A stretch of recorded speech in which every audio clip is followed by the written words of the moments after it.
মুআজ্জাজ মুহতারাম, সম্মানিত মুসল্লিন ইকরাম, মহান আল্লাহ রাব্বুল আলামিনের দরবারে শুকরিয়া যে মহান আল্লাহ রাব্বুল আলামিন পবিত্র জুমাতুল আউয়ালের দ্বিতীয় জুমার নামাজ আদায় করার জন্য মসজিদে এসে বসার মতন আমাদেরকে তৌফিক দান করেছেন। এই জন্য মহান আল্লাহ রাব্বুল আলামিনের দরবারে শুকরিয়া আদায় শরীফ বলে আলহামদুলিল্লাহ। লক্ষ কোটি দরুদ ও সালাম কুল কায়নাত যাকে সৃষ্টি না করলে আল্লাহ রাব্বুল আলামিন আসমান জমিন লৌহ কলম কোনো কিছুই সৃষ্টি করতেন না। সে আকে তাজদারে মদিনা নূরে মুজাসসাম সাইয়্যিদুল কাওনাইন শাফিউল মুজামিন রাহমাতাল লিল আলামিন হুজুরে পূর্ণ সাল্লাল্লাহু আলাইহি ওয়াসাল্লামের প্রতি আমাদের দরুদ। তো আমরা গত জুমে আলোচনা করছিলাম হালাল সম্পর্কে, হালাল হারাম সম্পর্কে, রিজেকের হালাল এবং হারাম সম্পর্কে। যারা ছিলেন তারা শুনছেন। হালাল এবং হারাম এরই ধারাবাহিকতায় প্রতিবেশীর একটি হক আছে, প্রতিবেশীর একটা হক আছে। প্রতিবেশীর হক নষ্ট করে সেইটা যদি আপনি রক্ষণ করেন, আপনার কাছে রাখেন, সেটা হারাম। এই জন্য হালাল এবং হারাম আমাদেরকে বুঝতে হবে, সঠিকভাবে জানতে হবে, সেই অনুযায়ী নিজের জীবনকে চালাতে হবে, রিজেক রক্ষণ করতে হবে। কারণ হালাল এবং হারাম পার্থক্য না বুঝলে আপনি যদি হারাম খেয়ে ইবাদত করেন, ওই ইবাদত আল্লাহর কাছে কোনো গ্রহণযোগ্যতা নেই, কবুল হবে না। আল্লাহ রাব্বুল আলামিন নিজেই ডাইরেক্ট বলেছেন কোরআনে। একটা বিষয় হলো, একটা জিনিস আছে ন্যাচারাল হারাম, মানে সেটা এমনি হারাম। যেমন সুদ, ঘুষ। আপনি যদি বিসমিল্লাহ করে খান, কি হালাল হবে না, এটা এমনি হারাম। ওটা যেভাবেই করুন, ওটা হারামই, ওটা হালাল করার কোনো পন্থা নাই। কিন্তু কিছু জিনিস আছে যেটা আপনার জন্য হালাল হতে পারে, হারাম হতে। কীভাবে? আপনি মনে করেন একটা মুরগিটা স্বাভাবিকই হালাল, ঠিক না? কিন্তু সেইটা যদি আমি গয়রুল্লাহ ছাড়া, মানে আল্লাহ ব্যতীত কারণে আমি জবাই করি, সেটা কি হয়ে গেল? হারাম হয়ে গেল। কারো কাছে চুরি করে আইনে যদি বিসমিল্লাহ বলি, সেটা আমার জন্য কি হয়ে গেল? হারাম হয়ে গেল। কিন্তু ওটা ছিল কি? হারাম। কিন্তু আমার জন্য হারাম হয়ে গেছে শর্ত না মানার কারণে। আল্লাহ রাব্বুল আলামিন যে শর্তগুলো দিয়েছেন অর্জন করার জন্য, এই শর্ত আমি মানি নেই, চুরি করে আনছি, আল্লাহ নিষেধ করছিল, যার কারণে হারাম হয়ে গেছে। যদি আমি নিজে উপার্জন করে নিজে কিনে আনি, তাহলে সেটা আমার জন্য কি? হালাল। তো এইভাবে যে বিষয়গুলো যেটা হারাম, সেটা হারামই মানতে হবে এবং সেটা হারাম থেকে দূরে থাকতে হবে। আর যেটা হালাল, সেটা হালাল মানতে হবে এবং সেটা আমাদেরকে গ্রহণ করতে হবে। তাহলেই আমাদের ইবাদত আল্লাহর কাছে কবুল হবে। প্রতিবেশীর হক নষ্ট করা কোনো ক্রমেই যাবে না। আজকে খুতবার আলোচনার বিষয় এই সম্পর্কে যে প্রতিবেশী আমরা আছে না, আমাদের প্রত্যেকের বাড়ির আশেপাশে, ডানে বামে, সামনে পিছিয়ে প্রতিবেশী আছে। এই প্রতিবেশীরও একটা হক আল্লাহ আমাদেরকে অর্পণ করে দিয়েছে, একটা দায়িত্ব দিয়েছেন। এটা আল্লাহ দিয়েছে, কিন্তু কোরআনের মাধ্যমে আল্লাহ আমাদেরকে বলছেন, যার কারণে এটা মানাও খরচ। প্রতিবেশীর হক মানাটা কি খরচ, যেটা আল্লাহ আমাদেরকে হুকুম দিয়েছেন। কি হুকুম দিয়েছেন? সূরা নিসার 36 নম্বর আয়াতে আল্লাহ রাব্বুল আলামিন বলেন, আয়াতটা আমি এই যে তেলাওয়াত করলাম, বিসমিল্লাহির রহমানির রহিম, ওয়া'বুদুল্লাহা ওয়া লা তুশরিকু বিহি শাইআন ওয়া বিল ওয়ালিদাইনি ইহসানা। মহান আল্লাহ রাব্বুল আলামিন সর্বপ্রথমে তিনি বলছেন ওয়া'বুদুল্লাহ, তোমরা আল্লাহর ইবাদত করো। কার ইবাদত? আল্লাহ। সর্বপ্রথমে আল্লাহর ইবাদত করতে হবে। আমাদের আল্লাহর ইবাদত করার ক্ষেত্রে আল্লাহ পাক বলছেন, আমার ইবাদত করবা 99%, আর 1% আবার আরেকজন, সেটা চলবে না। ওয়ালা তুশরিকু বিহি শাইআ, আমার ইবাদতের ক্ষেত্রে তোমরা সামান্য পরিমাণ শিরক করো না। মানে আমার ইবাদত যে আল্লাহ পাবেন, আল্লাহ আমার পক্ষ থেকে যে আল্লাহর ইবাদত করব, এই ইবাদতের মধ্যে যেন 1% যদি আল্লাহ ব্যতীত অন্য কোনো নিয়ত থাকে, তাহলে ওই ইবাদত আল্লাহর কাছে কোনো গ্রহণযোগ্যতা নাই। আল্লাহ রাব্বুল আলামিন এই জন্যই বলছেন, ওয়া'বুদুল্লাহ, তোমরা আল্লাহর ইবাদত করো, ওয়ালা তুশরিকু বিহি শাইআ, কোনো ক্রমে আমার সাথে কারো শরীক করো না, কোনো কিছুই আমার সাথে শরীক করো না। ওয়াবিল ওয়ালিদাইনি ইহসানা, এবং কি করো তোমরা পিতামাতার ইহসান করো। পিতামাতার এই আগের জুমার আমি আলোচনা করছিলাম বিল ওয়ালিদাইনি ইহসানা, পিতামাতার ইহসান, পিতামাতার খেদমত, এটাও আল্লাহর হুকুম। এতে আল্লাহ বলছেন বিল ওয়ালিদাইনি ইহসানা, তোমরা পিতামাতার ইহসান করো, সৎ আচরণ করো। আর ইহসান করবা কার? ওয়াবিজিল কুরবা, এবং আত্মীয় স্বজন, আমাদের আত্মীয় স্বজন আছে না, রক্তের সম্পর্কে আত্মীয় স্বজন আছে, বৈবাহিক বন্ধনের কারণে আত্মীয় স্বজন হয়, এই আত্মীয় স্বজনের সাথেও ভালো ব্যবহার করতে বলছে। আমাদের আত্মীয় স্বজন যারা আছে তাদের সাথে তোমরা, আল্লাহ বলছে যে আত্মীয় স্বজনদের সাথেও তোমরা উত্তম ব্যবহার করো, ইহসান করো, উত্তম ব্যবহার করো। এবং ওয়াল ইয়াতামা, এবং ইয়াতিম যারা, ইয়াতিম মিসকিন আছে না, ইয়াতিম যাদের পিতামাতা ছোটকালে মারা গেছে, তারাও ইয়াতিম, এই ছোট থাকা অবস্থায় তারাও ইয়াতিম, তাদের ক্ষেত্রেও তাদের সাথেও ভালো ব্যবহার করতে বলছেন, ইহসান করতে বলছেন। তাদের সম্পত্তি যেন আমরা কখন না করি, এই সম্পত্তি তারা ছোট, যার কারণে দায়িত্ব কারণে আমার উপর, আমার ওইটা রক্ষণাবেক্ষণ করে তার উপর রক্ষণ করা আমার দায়িত্ব। এই জন্য ইয়াতিমদের সাথেও সৎ ব্যবহার করতে বলছেন আল্লাহ রাব্বুল আলামিন। ওয়াল মিসকিন ওয়াল মাসাকিন, এবং মিসকিন যারা নিঃস্ব, আপনার কাছে হাত পাচ্ছে, সে নিঃস্ব একেবারে, তেমন কিছুই নাই, তাই আপনার কাছে টাকা চাইছে, দান চাইছে, বিভিন্ন কিছু চাইতে পারে, তাকে গরম করে চোখ রাঙিয়ে চৌকান দূর বলা যাবে না। তার সাথেও ইহসান মানে উত্তম আচরণ যদি আপনার কাছে থাকে দিবেন, না থাকলেও তাকে বুঝাইয়ে বিষয়টা বলতে হবে যে আমার কাছে এখন নাই, বা উত্তম আচরণ তার, যাতে সে কষ্ট না পায়। আল্লাহ রাব্বুল আলামিন বলেন ওয়াল মাসাকিন, এবং মিসকিনদের সাথে তোমরা ভালো ব্যবহার করো। এবং কার কাছে? ওয়াল জারিল কুরবা, এবং নিকটবর্তী প্রতিবেশী। প্রতিবেশী একটু নিকটবর্তী আছে, একটু দূরেও আছে, ঘরের সাথে ঘর আছে, একটু ঘরের পরে একটু সাইডে দিয়েও থাকতে পারে। এই যে প্রথমে বলছে ওয়াল জারিল কুরবা, এবং নিকটবর্তী প্রতিবেশী যারা আছে তাদের সাথে তোমরা ভালো ব্যবহার করো। এবং ওয়াল জারিল জুনুব, এবং যারা দূরবর্তী প্রতিবেশী আছে তাদের সাথেও তোমরা সৎ ব্যবহার করো, ইহসান করো। তাহলে এখানে দুইটা বিষয় পাইলাম এই আয়াতের মধ্যে।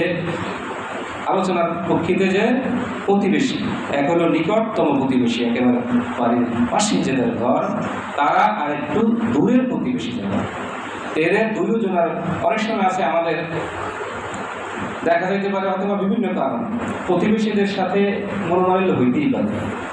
একটা বাড়িতে 10-5টা ঘর থাকতে থাকে, ওই ঘরের হয়তো দেখা গেছে কি কিছু লোকের সাথে আমার খুব ভালো ব্যবহার, মানে ভালো সম্পর্ক, আর কিছু মানুষের সাথে ভালো সম্পর্ক নাই, বিভিন্ন করেন নাই।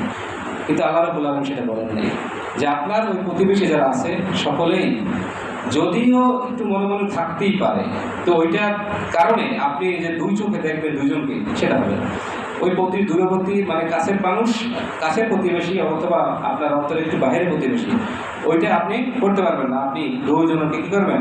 ভালোভাবে করতে হবে, ইহসান করতে হবে। এইটাই আল্লাহ রাব্বুল আলামিন বলতে চাইতেছে যে দূরবর্তী এবং নিকটবর্তী, কাছের এবং দূরের সকল প্রতিবেশীর সাথে কি করবা? ভালো ব্যবহার। ইহসান, ইহসানের অনেক ব্যাখ্যা আছে। ইহসান মানে একটা মানুষের সাথে ব্যবহার করলে যে সাথে কোনো কষ্ট না পায়। পিতামাতার সাথে ইহসান করতে বলছে, তার মানে কি পিতামাতাকে শুধু খাওয়ান দিলে হয়ে গেল না, তার সাথে শুধু খাওয়ান দিলাম না বা ব্যবহার ভালো করা হইল না, খাবার প্রদান দিতে হবে, তাদের সাথে ভালো ব্যবহার করতে হবে, তার প্রয়োজনীয় জিনিসগুলো পূরণ করতে হবে, তাদের চাহিদা অনুযায়ী যদি পাওয়া যায় সম্ভব, এগুলো সব অনুযায়ী ইসলামের গণ্যের মধ্যে থেকে সব কিছু পূরণ করতে, এটাই হল ইহসান। প্রতিবেশীর হকও এই ইহসান, তাদের সাথে ভালো ব্যবহার করতে। তারপর আর বলছেন ওয়াস-সাহিবি বিল জামবি, আমাদের বন্ধু থাকে, সঙ্গী সাথী থাকে না, বন্ধু থাকে, সঙ্গী থাকে, সাথী থাকে, কোথাও ঘুরে গেলাম সঙ্গে নিয়ে গেলাম, বাড়ি পাশে অনেক সময় বন্ধুদেরকে নিয়ে যায়, এই যে বন্ধু বান্ধব, এদের সাথেও ভালো ব্যবহার করতে বলছে, ইহসান করতে বলছে আল্লাহ। অবদিস সাবিল, এবং মুসাফির, ধরেন মুসাফির যদি আসে আপনার বাড়ির সামনে, মুসাফির অনেক দূরে সফর করতেছে, আপনার যাইতেছে, এখন রাত্র হয়ে গেছে কথাটা বা ক্ষুধা লাগছে বা একটা জিনিস প্রয়োজন হয়েছে, সে যদি আপনার কাছে আসে তার সাথে কী করবেন? ভালো ব্যবহার, ইহসান করবেন তার সাথে। ওয়ামা মালাকাত আইমানুকুম, এবং কাজের লোক, দাসদাসী, আগে ছিল দাসদাসী, মানে কাজ করার জন্য যাদেরকে আমরা রাখি, কাজের লোক, আমার মালাকাত আইমানুকুম, তোমাদের দাসদাসী, তোমাদের যারা শ্রমিক আছে তাদের সাথে তোমরা ইহসান করো, ওমা মালাকাত আইমানুকুম, এবং তোমাদের দাসদাসী এবং যারা তোমাদের শ্রমিক তাদের সাথে তোমরা সদ্ব্যবহার করো, ইহসান করো। এই পর্যন্ত শেষ। কয়টা তাহলে বিষয় হলো, কয়েকটা বিষয় আল্লাহ বলছেন। সদ্ব্যবহার করতে কাদের সাথে বলছেন? পিতা মাতা, নিকট আত্মীয় যারা আত্মীয় স্বজন, ইয়াতিম, মিসকিন এবং নিকটতম প্রতিবেশী, দূরবর্তী প্রতিবেশী, সঙ্গী, সাথী, মুসাফির এবং দাসদাসী, কর্মচারী। এই কয়েকজনের এই কয়টা এখানে আয়াতে বলা হয়েছে। এদের সাথে তোমরা কি করো? ইহসান করো, ভালো ব্যবহার করো, সৎ ব্যবহার করো, উত্তম ব্যবহার করো। তারপর আল্লাহ বলছেন এইটা তারা করে না, জানেন, যারা সৎ ব্যবহার তারাই করতে চায় না যাদের মনের মধ্যে অহংকার থাকে, ঠিক না? জানেন, আমার মনের মধ্যে যদি বেশি অহংকার থাকে তখন আমি আর ছোট লোক, যারা ছোট মানুষ, মানে যারা গরিব ক্লাসের মানুষ, এদেরকে আমি চোখে দেখব, ঠিক না? এইটাই আল্লাহ বলছেন, ইন্নাল্লাহা লা ইউহিব্বু, নিশ্চয় আল্লাহ রাব্বুল আলামিন লা ইউহিব্বু, ভালোবাসেন না, মান কানা মুখতালান ফাকুরা, যারা অহংকারী, গর্ব করে, যারা অহংকারী ব্যক্তি, তাদেরকে আল্লাহ কি করেন না? ভালোবাসেন না, পছন্দ করেন না, ভালোবাসেন না, পছন্দ করেন না, মানে তাদের যে আচরণটাই, আগে অন্য আরেকটাই বলা হয়েছে যে গর্ব অহংকার এটা আল্লাহর চাদর, তা আল্লাহর জন্যই মানায়, কোনো মানুষের জন্য গর্ব অহংকার মানায় না। অহংকার কি মানুষের জন্য মানায় না, এটা শুধু একমাত্র আল্লাহর জন্য। আল্লাহ বলছে এটা আমার চাদর, এটা আমার জন্য, আমি কারণ আমি কারো মুখাপেক্ষী না, লামিয়া কুল্লাহু কুফুয়ান আহাদ, সে কারো প্রতি মুখাপেক্ষী না, অতএব আমি হলাম অমুখাপেক্ষী, আমার জন্যই অহংকারটা মানায়। এটা একটা মানুষ, সৃষ্টিজীব, এটি মুখাপেক্ষী, সে একা কখনো বাস করতে পারে না। আপনি একচুয়ালি কি মায়ের গর্ভ থেকে কি ধনী হয়ে মানুষ টাকা পয়সা? না, সে আস্তে আস্তে মানুষের সাথে মিশতে মিশতে সে আস্তে আস্তে টাকা পয়সা হয়, ধনী হয়, অনেক বড় বড় একজন মানুষ হয়, আস্তে আস্তে মানুষের সাথে মিশতে হয়। তো সে মিশতে যেয়ে যখন বড়লোক হয়ে যায় তখন সে অহংকার থাকে, তাহলে আর কি আল্লাহ রাব্বুল আলামিন তাকে পছন্দ করেন না। এই জন্য আল্লাহ বলছেন, ইন্নাল্লাহা লা ইউহিব্বু মান কানা মুখতালান ফাকুরা, নিশ্চয়ই আল্লাহ পাক অহংকারী এবং গর্বিত লোকদের ভালোবাসেন না। গর্বিত লোক অহংকার করে যদি আমরা প্রতিবেশীর সাথে খারাপ আচরণ করি তাহলে আল্লাহ রাব্বুল আলামিন আমাদেরকে জাহান্নামে দেবেন। এই জন্য আমাদেরকে অহংকার করা যাবে না, প্রতিবেশীর সাথে আমাদের কি করতে হবে? সাধ্য অনুযায়ী তাদের সাথে ভালো ব্যবহার করতে হবে। কোরআন আয়াত এতক্ষণ বললাম। তো রাসূল পাক সাল্লাল্লাহু আলাইহি ওয়াসাল্লাম তিনি কি বলছেন? তিনি তার মনের মধ্যে তো কখনো কোনো অহংকার ছিল না, তিনি সকলকেই সমান চোখে দেখতেন। যেমন আপনার রাসূল পাক সাল্লাল্লাহু আলাইহি ওয়াসাল্লাম একবার একটা বক্তৃতা দিয়েছেন, বাড়ির পাশে আব্দুল্লাহ ইবনে ওমরকে বললেন যে একজন ইহুদি আছে, প্রতিবেশী একজন ইহুদি আছে, তাকে এর একটা অংশ দিয়ে আস। ওই যে বকরির জবাই করে ওটা মাংস গোস্ত, একটা অংশ কি তাকে দিয়ে আস। তো তাকে দিয়ে আসলেন, তার মানে কি প্রতিবেশী ইহুদি, বিধর্মী, তারপরে তার সাথে ভালো ব্যবহার করছেন। তাহলে মুসলমান, আমাদের যারা আমরা মুসলমান তাদের সাথে তো ভালো ব্যবহার করতেই হবে। শুধু মুসলমান, সকলের প্রতি যদি প্রতিবেশী বিধর্মীয় থাকে তাদের সাথে ভালো ব্যবহার করতে হবে। রাসূল পাক সাল্লাল্লাহু আলাইহি ওয়াসাল্লাম তিনি বলেন এই প্রতিবেশী সম্পর্কে রাসূলুল্লাহ সাল্লাল্লাহু আলাইহি ওয়াসাল্লাম, মা জালা জিবরাইলা ইউসিনু বিল জারি হাত্তা জানানতু আন্নাহু সায়ুওয়ারিসু শাইখাই। রাসূল পাক সাল্লাল্লাহু আলাইহি ওয়াসাল্লাম বললেন যে প্রতিবেশী সম্পর্কে আল্লাহ রাব্বুল আলামিন জিবরাইল আলাইহিস সালামের মাধ্যমে আমাকে এমন তাগিদ দিতেছিলেন প্রতিবেশীর সাথে ভালো ব্যবহার করার জন্য, আমার মনে হইল যে মানে প্রতিবেশীদেরকে আল্লাহ ওয়ারিস বানিয়ে দেবেন, মানে এমন গুরুত্ব দিতেছে আল্লাহ জিবরাইলের মাধ্যমে রাসূলের প্রতিবেশী সম্পর্কে এত ভাবে মানে বলতেছে জিবরাইল, এত বলতেছে, পাঠাইতেছে জিবরাইল, যে মনে হচ্ছে যেন আমার মৃত্যুর পরে আমার ওয়ারিস এই প্রতিবেশী হয়ে যায়। মানে এত গুরুত্ব বুঝাইছে, বুঝলেন, যে মৃত্যুর পরে আমার ওয়ারিস, আমার সম্পত্তি যা কিছু আছে কথার কথা, এগুলোর ওয়ারিস মনে হয় প্রতিবেশীরাই হয়ে যাবে। এত গুরুত্ব দিতেন আল্লাহ রাব্বুল আলামিন জিবরাইলকে পাঠাইয়া রাসূলকে, এত মানে প্রতিবেশীর হক সম্পর্কে তাকে রাখতেন, তাকে শুধু বলতেন। বুখারী এবং মুসলিমের হাদিস। হযরত আবু হুরায়রা রাদিয়াল্লাহু তাআলা আনহু তিনি আরো বলেন, লা ইলাহা ইল্লাল্লাহু ইলা মান ইয়া রাসূলুল্লাহ। একবার রাসূল পাক সাল্লাল্লাহু আলাইহি ওয়াসাল্লাম বললেন, কখনো সেই ইমানদারগণ আল্লাহর কসম, আল্লাহর কসম, আল্লাহর কসম, আল্লাহর কসম মানুষের জন্য জায়েজ, ঠিক না? আমরা কিন্তু অনেকে ভুলে, অনেকে না জানি না কোরআনের কসম করে, অমুকের কসম করে, কারণ আল্লাহ ব্যতীত অন্য কোনো জিনিসের কসম খাওয়া কি হারাম।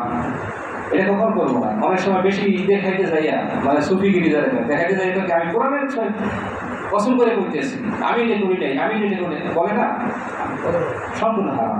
শুধু একমাত্র বলতে পারবে আল্লাহে আমি এটা করেছি। তারপরেও যদি সে মিথ্যা কসম করে তাহলে কিন্তু আবার বিশাল কবিরা গুনাহ, এরা আবার ফিরিয়ে আছে। এই জন্য মিথ্যা কসম করাই যাবে না। সত্যিকারের কসম আল্লাহে, এই কথাটা বলা যাবে যে আমি আল্লাহর কসম করতেছি। আল্লাহ রাসূল সাল্লাল্লাহু আলাইহি ওয়াসাল্লাম তিনি বলেন আল্লাহে, আল্লাহর কসম, লা ইউমিনু, ওই ব্যক্তি ঈমানদার নয়, লা আল্লাহে লা ইউমিনু, তিনবার বলছেন যে আল্লাহর কসম ওই ব্যক্তি ঈমানদার নয়, ওই ব্যক্তি ঈমানদার নয়, ওই ব্যক্তি ঈমানদার নয়। ইয়া রাসূলুল্লাহ, কিলা মান ইয়া রাসূলুল্লাহ, সেই ব্যক্তি কে? সাহাবীরা জিজ্ঞাসা করলেন ওই ব্যক্তি কে? ওয়ালাল্লাযিনা লা ইয়ামানু জারু বাওয়াকাহু। বুখারী ও মুসলিম শরীফের হাদিসে বলা আছে ওই ব্যক্তির ঈমানদার নয়। রাসূল উত্তর দিলেন যে ব্যক্তির অত্যাচার অপকার হইতে প্রতিবেশী বাদ করে না, মানে অত্যাচার এবং অপকার থেকে প্রতিবেশী বাদ করে না, মানে সে অত্যাচার অপকার করে প্রতিবেশীদেরকে। এখানে লেখছে অত্যাচার অপকার হতে প্রতিবেশী নিরাপদ থাকে না। তার মানে উনি খালি কি করে, কেমনে কারে কি করবে, মানে আমরা অনেকে বলে যে কারে কোন জায়গায় মানে কি দেওয়া লাগবে, মানে কি করে, মানে ক্ষতি করা লাগবে, ওই টেনশনে ওনার মাথায় থাকে। একটা মানুষকে যদি কি করা, উন্নতি করা, মিলেই দেওয়া বা তার সমস্যার সমাধান করা, এটা না, উনি আরো বাঁচানোর জন্য চেষ্টা করে, চকল ঘুরি করে, এই অপকার করে। এইটা কি সম্পূর্ণ হারাম। আল্লাহ রাসূল এই তাকি তার ঈমান নেই। বুঝবেন, যারা এটা করে সমাজের মধ্যে প্রতিবেশীর সাথে বাধাই দেওয়ার জন্য, এক মানুষের সাথে এক মানুষের বাধাই দেওয়ার জন্য, এদের ঈমান রাসূল বলছে তারা কি নাই, ঈমানদার নেই, তার ঈমান নেই। কত বড় কথা। তাহলে একটা মানুষের সাথে একটা মানুষের প্রতিবেশী বাঁধতেই পারে, ঠিক না? অনেক দেখেন না, একটা কাঁচা বসে লইয়া, একটা শুকনো মরিচ লইয়া, একটা মুরগি লইয়া বাজাবাজি করতে গেলে মারা পর্যন্ত হয়ে যায়, দেখা যায়। তো এইগুলো ঠিক না, কিন্তু টুকটাক বাজলেও ওইটা মীমাংসা করার জন্য চেষ্টা, প্রাণ যে চেষ্টা করবে। দুজন মানুষের মধ্যে বিবাদ বাজলে ওইটা যদি কেউ মিলিয়ে দেয় তাহলে তার জন্য বিশাল সরকার, বিশাল সরকার। কিন্তু ওইটা যে আবার বাঁচাইয়ে দেয় তার জন্য সেই ঈমান না, সে কি জাহান্নাম। এই জন্য আমাদেরকে প্রতিবেশীর যারা আছে তাদেরকে আমার থেকে যেন জুলুম না করে, আমরা তাদেরকে যেন জুলুম না করি, তাদেরকে যেন অত্যাচার না করি, তাদের যেন অপকার না করি। উপকার নাই করতে পারলাম বলা হয়, উপকার নাই করতে পারলাম, অপকার যেন আমার দ্বারা না হয়। মৃত্যুর পরে যেন না বলে ওই বেটা মরছে, ভালো হয়েছে, অর্জালায় দেশে থাকতে পারতাম না, অর্জালায় ঘরে ঘুমাইতে পারতাম না, অর্জালায় রাস্তা হাঁটতে পারতাম না, বলে কি অনেক সময় বলে যারা করে খারাপ কাজ তাদের ব্যাপারে কিন্তু বলে মারা গেছে ভালো হয়েছে, এই কথা কত খারাপ কথা। এটা আমরা রাসূল পাক সাল্লাল্লাহু আলাইহি ওয়াসাল্লাম এই হাদিস ওই সাহাবী একটা হাদিস বর্ণনা করেন। ক্বালা মান কানা ইউমিনু বিল্লাহি ওয়া বিল ইয়াউমিল আখির, রাসূল পাক সাল্লাল্লাহু আলাইহি ওয়াসাল্লাম বলেন যে ব্যক্তি আল্লাহ পাক ও পরকালের প্রতি বিশ্বাস রাখে সে যেন তার প্রতিবেশীকে কষ্ট না দেয়।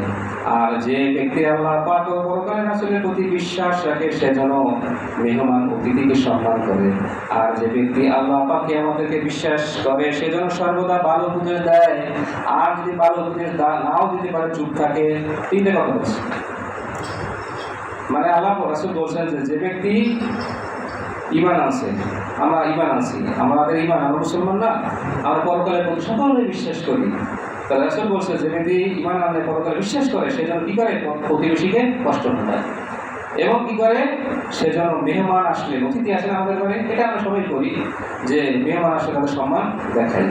কিন্তু অনেক সময় দেখা যায় বড় লোকের ছোট লোকের পার্থক্য হয়ে যায়, ঠিক না? কিন্তু না, মেহমান তো মেহমান, মেহমান যে আসবে তার সম্মান তাকে যথাযথ উপযুক্তভাবে দেখাতে হবে। এবং আরো বলছেন যে যেন মানুষদেরকে সর্বদা ভালো উপদেশ দেয়। ওই যে বললাম খারাপ উপদেশ দেওয়া যাবে না, ক্ষতি হয়েছে, মানুষের ক্ষতি হয় এমন কোন উপদেশ তাকে বলা যাবে না। ভালো উপদেশ দিতে হবে সব সময়। যদি ভালো উপদেশ নাও দিতে পারে, রাসূল বলছেন চুপ থাকো, তোমার উপদেশ দেওয়ার দরকার নেই, চুপ থাকো। বুখারী এবং মুসলিম শরীফে হাদিস বলা আছে। রাসূল পাক সাল্লাল্লাহু আলাইহি ওয়াসাল্লাম এই হাদিসে বলছেন কি দেখেন, আল্লাযীনা ইয়াসবাউনা ওয়া জারুল জামিউ ইলা জামবিহি। রাসূল পাক সাল্লাল্লাহু আলাইহি ওয়াসাল্লাম কে বলতে শুনেছেন, ওই ব্যক্তির পরিপূর্ণ ইমানদার নয়, কামেল পরিপূর্ণ ইমানদার নয় কোন ব্যক্তি? যে উদর পুরে খেল, মানে পেট ভরে খাইছে পুরা, কিন্তু পাশের প্রতিবেশী সে ক্ষুধার্ত। মানে আমি খুব খাইলাম কিন্তু পাশে আমার যারা আছে সে না খাই রয়েছে। এইটা যদি আমি জানি তাহলে তাদেরকে খাওয়ানো দেওয়াটা আমার জন্য অপরিহার্য। এবং রাসূল বলছে যে তুমি তোমার যদি পাশে প্রতিবেশী গরিব থাকে, কষ্ট করে না খেয়ে, তাহলে তোমার যে তুমি যে তরকারি পাকাবে, তরকারিতে ঝোল বেশি দিবে, ঠিক না? যাতে করে তাকে তুমি একটু ভাত দিতে পারো। এই জন্য আমাদের পার্শ্ববর্তী যদি কেউ ক্ষুধার্ত থাকে তাকে খাবার খাইতে দেওয়াটা আমাদের দায়িত্ব। রাসূল পাক সাল্লাল্লাহু আলাইহি ওয়াসাল্লাম আরো বলেন, রাসূলকে জিজ্ঞাসা করল, ইয়া রাসূলুল্লাহ, আমি কিভাবে জানতে পারবো আমি ভালো, মানে আমি যে ভালো, আমি যে সদ্ব্যবহার করতেছি, এই কথাটা আমি কেমনে বুঝবো? তখন নবী সাল্লাল্লাহু আলাইহি ওয়াসাল্লাম ইজা সামিআ, তো যখন তুমি শুনবে জিরানাকা ইয়াকুলুনা ক্বাদ আহসানতা, যে তোমার যারা প্রতিবেশী আছে তারা বলছে তুমি ভালো করছো, আহসানতা তুমি সুন্দর, প্রতিবেশী বলবে তুমি ভালো, তাহলে বুঝলো কি তুমি ভালো। আর যদি ওয়াজা সামিআ ইয়াকুলু ক্বাদ আসাতা ফাকাদ আসাতা, আর তারা যদি বলে খারাপ, তাহলে বুঝলো কি তুমি খারাপ। এই জন্য অবশ্য আমরা এটা করি, দেখেন যখন মেয়ে দেখতে যায় না তখন কিন্তু পাশে যাই খোঁজ দেয়, আছে না? পাশে যাই খোঁজ দিয়ে দেখে, তার পার্শ্ববর্তী যারা সবাই ভালো জানে যে মেয়েটার সম্পর্ক, ঠিক না? যে ভালো না মন্দ। যদি আমি ভালো হই তাহলে আমার পার্শ্ববর্তী যারা তারা বলবে আসলে কি ভালো। ছেলে দেখতে আসে, ওই ছেলে যদি ভালো হয়, প্রতিবেশী যদি ভালো আচরণ করে, তখন ওই দূরের লোকটা আসে, যখন প্রতিবেশী জিজ্ঞাসা করবে যে ছেলেটা কেন, বলবে কি খুব ভালো, ঠিক না? আর যদি আমি তার সাথে খারাপ ব্যবহার করি, তাদের সাথে যদি গালাগালি করা এই মানে ক্ষতিকারক ই বলি, তখন তো বলবে আসলে ওই বললেন না, আমি বলতে পারবো না মুখ থেকে, এভাবে বলবেন, মিথ্যা কথা বলবেন, আমি বলতে পারবো না মুখ থেকে, তাহলে তো বুঝতে যাবে যে আসলে কি ভালো না, ঠিক না? এই জন্য প্রতিবেশী যদি ভালো বলে তাহলে বুঝবেন ভালো, যদি খারাপ বলে খারাপ। এই জন্য প্রতিবেশীর সাথে খারাপ ব্যবহার করা যাবে। রাসূল পাক সাল্লাল্লাহু আলাইহি সাল্লামের কাছে এক ব্যক্তি আসলেন। এখন রাসূল বললেন যে, রাসূলকে জিজ্ঞাসা করলেন যে এক ব্যক্তি নামাজ পড়ে, রোজা রাখে, দান সদকা করে, সব কিছু করে, কিন্তু ওই ব্যক্তির জবান দ্বারা প্রতিবেশী কষ্ট দেয়। মানে আমি নামাজ পড়ি, রোজাও রাখি, আল্লাহ তাআলা সব করি, কিন্তু আমার পাশে যারা আছে তাদের সাথে কি করি? গালাগালি করি, খারাপ কাজ করি, মানে খারাপ ব্যবহার করি, ঠিক না? রাসূল বললেন না, হিয়া ফিন্নার, সে হলো জাহান্নাম। দেখছেন অবস্থা, সব কিছু করলাম অথচ খালি প্রতিবেশীর সাথে খারাপ ব্যবহার করার কারণে আল্লাহ রাসূল বলছে সে জাহান্নাম। আবার রাসূল যে আবার বলছে, দেখেন আবার বলছে কি, অমুক ব্যক্তি অল্প স্বল্প রোজা রাখে, মানে ফরজ রোজা রাখে, ফরজ নামাজ পড়ে, তার সাথে খুব সামান্য করে, তাহলে সে যদি প্রতিবেশী কষ্ট না করে, রাসূল বলছেন সে হলো জান্নাত। সুবহানাল্লাহ। মানে সে নামাজ মোটামুটি পড়ে, যার প্রয়োজন আর কি, ফরজ নামাজগুলো নফল নামাজ পড়ে না, রোজা ফরজ রোজা রাখে, এইভাবে সে সব যেটা ফরজ ওয়াজিব ওইটা করে, কিন্তু নফলটাগুলো করে না। কিন্তু সে যদি প্রতিবেশী কষ্ট না করে, ডাইরেক্ট সে জান্নাতে যাবে। আর ওই ব্যক্তি, আগের ব্যক্তি সে নামাজ খালি পড়তো, খালি নামাজ পড়তো, সব নামাজ পড়তো, নফল নামাজ পড়তো, নফল রোজা রাখতো, সব করতো, নফল ইবাদত করতেই থাকতো, কিন্তু প্রতিবেশীকে সে কষ্ট দিত, যার কারণে সে কোথায় গেছে? জাহান্নামে। রাসূল বলছে আর এই ব্যক্তি জান্নাত। এই জন্য আমাদের কোনো ক্রমেই প্রতিবেশীর সাথে খারাপ ব্যবহার করা যাবে না। এ থেকে আমরা সতর্ক হয়ে যাই। প্রতিবেশীর হক নষ্ট করা থেকে, জমি ঠেলে লই যায়, শুনছি, তারপরে আইল ফেলে, মানে আইল ফেলে, অনেকে তার ধরেন পশু পাখি গেলে সেটাকে কী করে, নষ্ট করে দেয়। এবার বিভিন্নভাবে ক্ষতি করার একটা দিক আছে, এগুলো করা যাবে কখনোই না। প্রতিবেশীর হক যেন আমরা নষ্ট করি, হক নষ্ট না করি। যদি প্রতিবেশীর হক নষ্ট করি, কালকে আমাদের ময়দানে এই হকের জবাব দিতে হবে, মানে এটার অধিকার, এইটার জবাব আল্লাহর কাছে কিন্তু দিতেই হবে, মাস্ট, কোনো কায়দা নেই। আপনারা সবাই জানেন যে মানুষের হক নষ্ট করলে এটা আল্লাহ মাফ করেন না, যতক্ষণ ওই ব্যক্তি পাক না করে। এবং কিয়ামতের ময়দানেও আল্লাহ তাকে বলবে তুমি ওই ব্যক্তির হক দিয়ে দেবে। বোনদের হক আছে, ভাইদের হক আছে, বাবা মার হক আছে, সন্তানদের হক আছে, প্রত্যেকের আলাদা আলাদা কিন্তু অধিকার আছে, হক আছে। এই প্রত্যেকের অধিকার হক যথোপযুক্তভাবে আমরা যেন কি করি, আদায় করে নেই।